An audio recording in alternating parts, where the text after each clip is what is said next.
Hi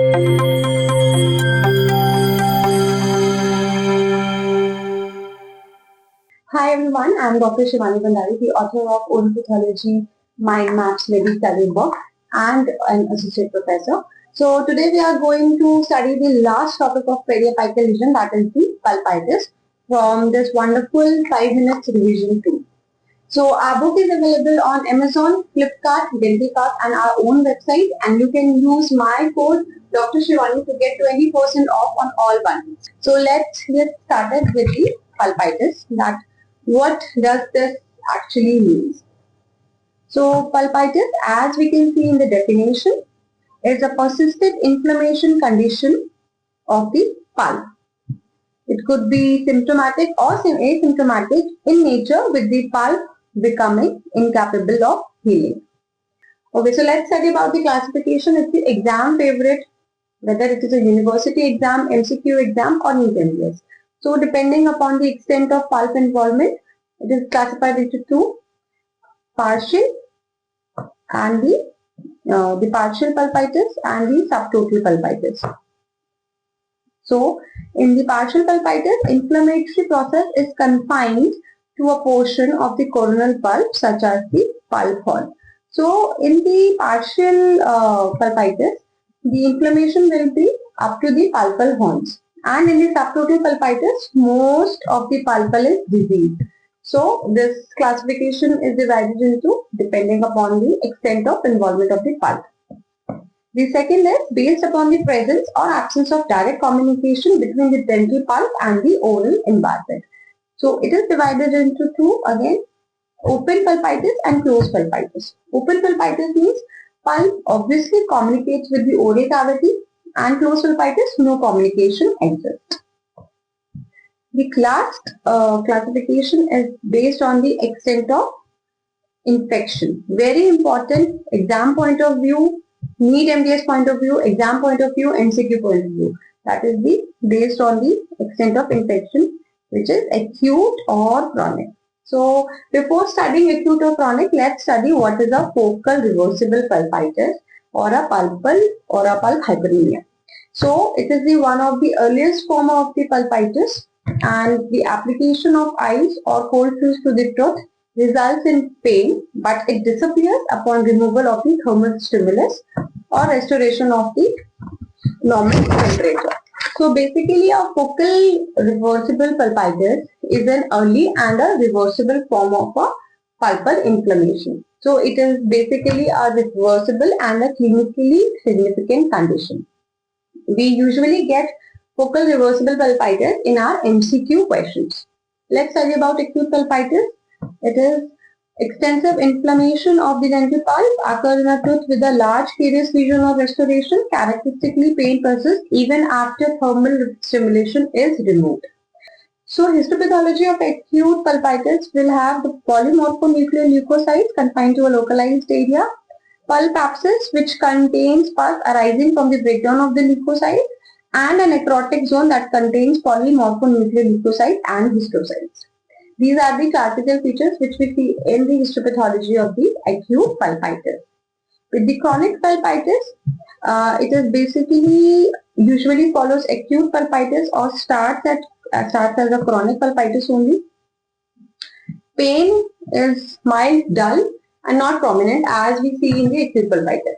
Histopathology, infiltration of lymphocytes, plasma cells and mononuclear cells, because it's a chronic lesion, so here chronic inflammatory cells come, that is lymphocytes and plasma cells. And in the acute pulpitis, because it's an acute lesion, then the acute lesions such as acute cells such as PMNS, histocytes, these will come.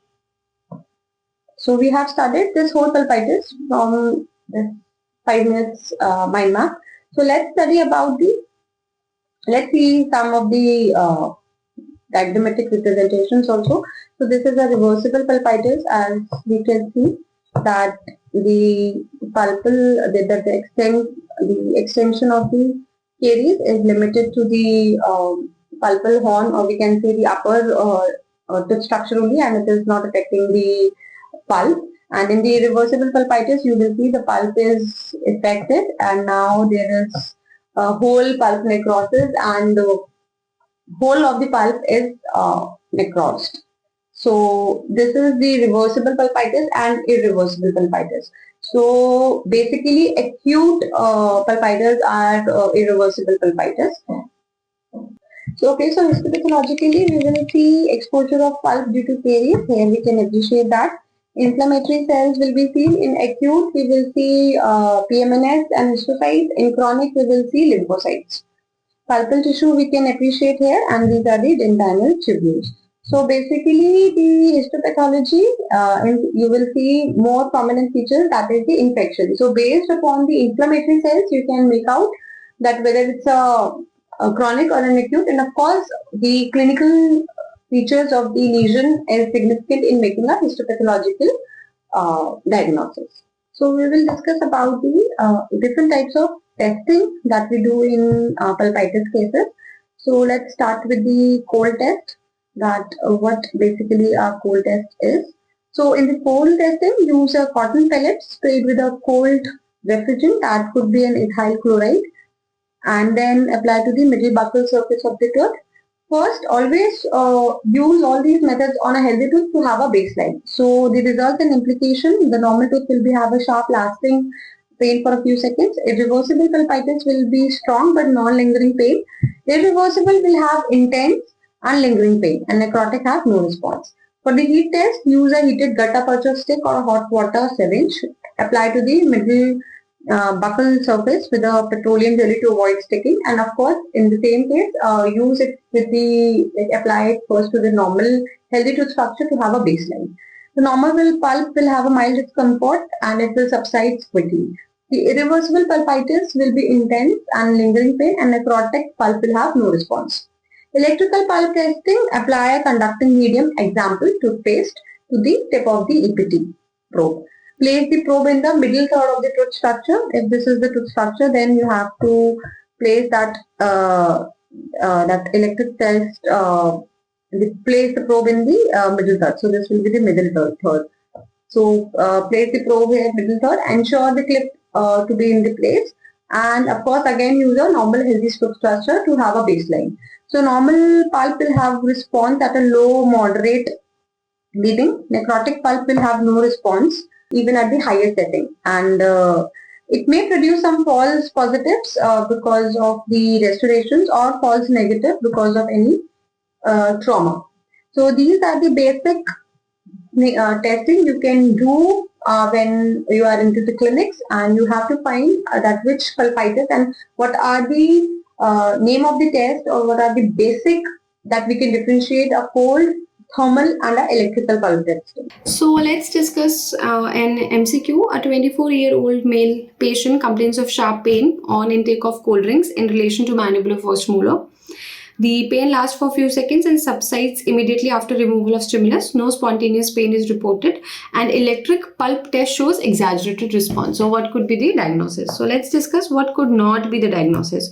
So in the previous chapter, we have discussed about chronic hyperplastic pulpitis. So we know that it is a clinical feature, that it is a fleshy mass that is protruding outside from the pulp chamber, and it is associated with bleeding on probing. So the clinical features does not match this. Pulp necrosis will not have any response to any thermal or electric pulp test, as we have discussed just few minutes back. So this could not be the one.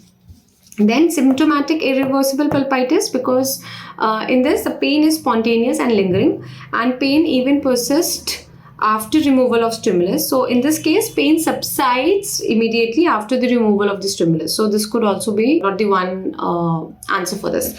So the answer for this is the reversible pulpitis, because in the reversible pulpitis, we see that pain lasts even after the they subsides after the removal of the stimulus, and there is no spontaneous pain is reported. So it is a reversible pulpitis. So if you want to practice more questions like this, you have to download our app Medi Study Go from App Store and Play Store, and you can use my code Dr. Shivani to get 500 more coins to see our app and practice as much as MCQs you want. So let's study one flashcard also. So the question is, result of cold test in normal pulp results in, so it results in sharp pain lasting a few seconds. So we have discussed the whole chapter within 5 minutes. We read about the acute pulpitis, chronic pulpitis, the histology features, the radiographic features, what are the different classification of pulpitis. So if you want to read it thoroughly and wanted to study more about it, please go through our website Medi Study Go and order your books. If you're even any confusion that which books to buy, then you can chat with us on WhatsApp. So thank you for learning. So we have completed all 3 chapters of periapical lesion and we will see you next. Thank you.